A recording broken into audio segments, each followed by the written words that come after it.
had a lot of equipment in the studio not being used, and also meaning zero revenues.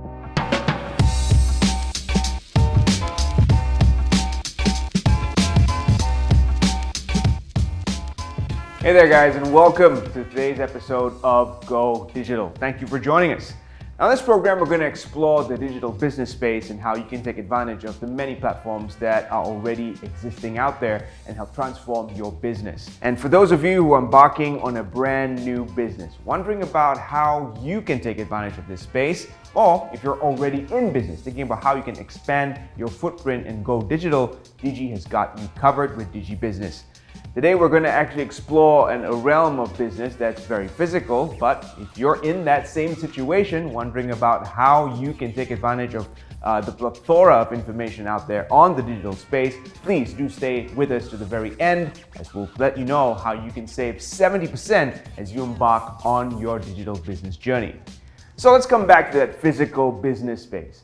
When you talk about a physical space, you think all that you need to actually build a body. And that's what I think about when I go to the gym. I need the workspace, I need to actually lift weights.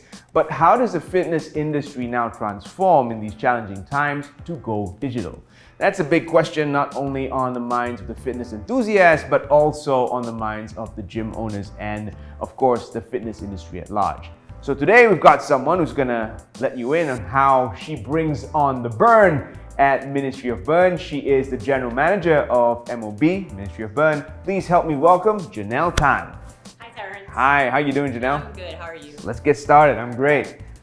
So Janell, it's a challenging time for the fitness industry, but before we get into all that, can you let us know how you guys started as MOB?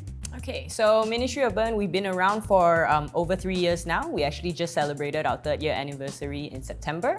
And how it started was basically a group of people coming together and deciding that, we wanted to make fitness fun. Sharing our passion for fitness with the rest of the community and ultimately to grow a community that is fitter, faster, stronger. So we offer essentially group fitness classes. Our signature class would be our indoor rhythmic cycling classes, which leverages on music and that whole fully immersive experience with all the lights, heavy beats and a really superstar instructor on stage. And the idea behind that is to sort of take the focus away from pain and replace it with a little bit more fun. And apart from that, we are also one of the first studios in KL to offer group indoor rowing classes as well. So let's talk lockdowns and how they affected your business.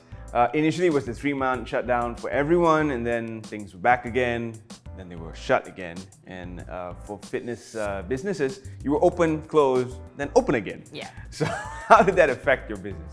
Honestly, I think from the very beginning, we were sort of preparing ourselves for the uncertain, right? Yeah, the first 3 months was definitely tough, and our approach towards it was to do whatever that we could within our capacity, and that was actually the beginning of our shift towards digital, like really leveraging on the digital space to stay connected with our community. Yeah. So how do you go about doing that? Because like with a class, what's to stop someone from getting video on another platform and using that to inspire their fitness journey? What's the difference between what you're offering on your digital service solutions as compared to something like that? I think for us, it's the familiarity of our customers with our instructors, because for group fitness classes, people come to the studio because they want to see a specific instructor. They want to train with a specific instructor. And so that was something that we could definitely leverage on, and we are continuously working on that. Telling the stories of our individual instructors, sort of staying connected with our members and showing them that, we are going through the same challenges and uncertainties, and we understand what everyone else was going through as well, and ultimately that we were there for them as MOB, as our community. So now that you've shifted and pivoted into a digital space, I'm sure you're trying to utilize your existing social media platforms, you're trying to galvanize all that kind of data and bring it into the forefront and help you kind of pull more business. So what's the model like for you when you look at social media and how you get more traction from there? I think in the beginning, social media was primarily used for marketing for us, right? Brand building and so forth. But now it has become such an important platform for us to create content and to engage with people, not just on the level of selling our products or promoting our brand, but more of selling our services and showing and being able to teach our classes online. So we started off by doing a lot of free Instagram live stream on Instagram when the first lockdown happened, but obviously commercially that's definitely not viable. We're basically doing things for free.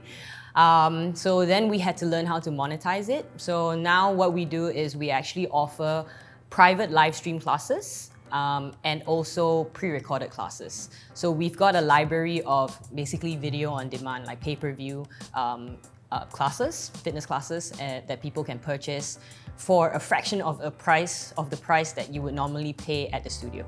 Everything was being managed remotely, and we had to sort of guide our instructors, because they're fitness instructors, right? They're not used to filming themselves, filming videos of themselves and stuff like that. So we had to guide them on how to do it. I think another challenge is trying to create good quality videos. And yeah, that was a lot of trial and error, basically. Well, looking through your social media platforms, I think you're there. I mean, a lot of your classes look very dynamic. There's that superstar feel to the trainers. So that's definitely something that you've achieved over some trial and error, I'm sure. What's the reception like from your existing pool of customers, and also how has this model helped you attract new customers? Very fortunate that our existing members have been very supportive. You know, they were quite receptive. I would say very receptive towards whatever that we were pushing out there. Also, it gave us the opportunity to go global as well. So when we started launching our virtual classes, it was very interesting to see people signing up from Hong Kong, from Singapore, from UK, from the US. So that was very encouraging for us. Yeah. Well, that's awesome. So this has been quite an interesting experience because you're getting a new dynamic to your business. It's not just going to be based in the studio. When you started out, it was all group classes and everybody comes there. Now you got the world coming to you via your digital platforms. You also have a rental business, interestingly. Can you share a little bit about how that works? Yeah, so when the lockdown happened and happened again, right? So us not being able to operate meant that we had a lot of equipment in the studio not being used, and also meaning zero revenue. So we had to think of a way to make use of whatever that we have. So that was when we rolled out our bike rental service, and we started promoting that. We were renting our bikes out on a with daily rates or even weekly packages, and we coupled it together with our virtual classes. Nice. So that's how we packaged it. So going virtual and staying fit is still very possible, and you can definitely check them out on all their platforms. But before I end, I just want to pick your brain on some advice that you can give to people out there who are in the same industry as you, probably facing the same challenges, how they can get started on their own digital journey. I would say you've got to be patient. We went through so many mistakes and failures with whatever content that we were trying to produce, and at a certain point of time, it's actually really, really frustrating. But the point is that you keep learning and you keep trying. Going into the digital space, you're entering such a saturated market. Like for us, fitness, we are competing with the rest of the world who have digital content as well. And it takes time for people to notice you, for people to take interest in your product, right? So again, being patient with that. Like, just because you launch something in the first week doesn't mean that you're gonna get the returns immediately within the first week. Sometimes it takes a month, it takes up to 6 months. So experimenting with platforms, trying out new digital strategies and all that trial and error process, how long did it take for you? It's still ongoing. It's still ongoing, but I'm pretty glad to say that we've kind of stabilized it. But all in all, I think that journey took us about 3 months. 3 months of just trying out, failing, and getting up again and doing it again. Right. Yeah. So thank you very much once again for being here, and we look forward to seeing you again, maybe after all this is over, and taking one of your classes. Yeah. Well, our studio is open, so you can come anytime now. Okay, so I've got no excuses there. Thank you very much, Janell. Thank you so much for having me. Towards the end of that conversation right there, you just heard how challenging it can be to trial and error. Think about how you're going digital for the very first time. When you digitalize your business with Digi Business and the Punjana grant, you could save up to 70%, and we take the pain out of that process. Whether it's starting up an e-commerce store with Avana, or managing your workforce with Alt HR, or even helping you create more business efficiency with Omni at low cost, we've got you covered. So for more information, click the link in the description down below, or head on down to digi.my/GoDigi. I'm Terrence Das. We'll see you in the next episode of Go Digital.